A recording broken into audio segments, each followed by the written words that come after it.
मलाई लाग्छ पछिल्लो राजनीतिक अवस्था जे बन्यो तत्कालीनको घटनाबाट जुन सरकार बन्यो यो संविधानको हिसाबले अलिकति ट्र्याक बाहिर गएर बनेको सरकार हो। यसमा अब हामी सबैजनाले स्वीकारेकै विषय छ। तर अब संविधानभन्दा ट्र्याक बाहिर गएको विषयलाई ट्र्याकमा ल्याउने विषय चाहिँ के हो त? जे भयो त्यो भइसके पछाडि अब समाजलाई स्थितिमा लिएर आउने, शान्तिमा लिएर आउने, समाजलाई प्रगतितर्फ लैजाने बाटो के हो त भन्नेतर्फ सबैले सोच्न जरुरी छ।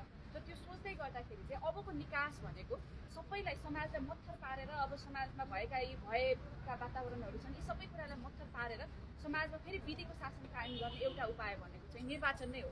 निर्वाचनबाट आएको सरकार चाहिँ वैधानिक हुन्छ र वैधानिक सरकारले जब समाजलाई सही ढङ्गले चलाउन थाल्छ त्यसपछि कानुनी शासन छ भन्ने कुरा सबैले अनुभूति गर्न सक्छन् भनेर नै हामीले निर्वाचन गराउनुपर्छ भन्ने कुरामा जोड दिइराखेका छौँ।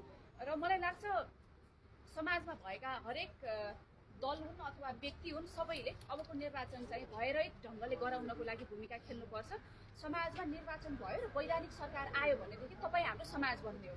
यदि निर्वाचन हुन सकेन भनेदेखि फेरि त्यसको कन्सिक्वेन्सेस पनि हामीले नै भोग्नुपर्छ। यही समाजको हामी अङ्ग हौ, हामीले नै भोग्नुपर्छ। त्यसकारणले निर्वाचन चाहिँ भयरहित ढङ्गले गराउनुपर्छ भन्ने कुरामा हाम्रो जोड छ।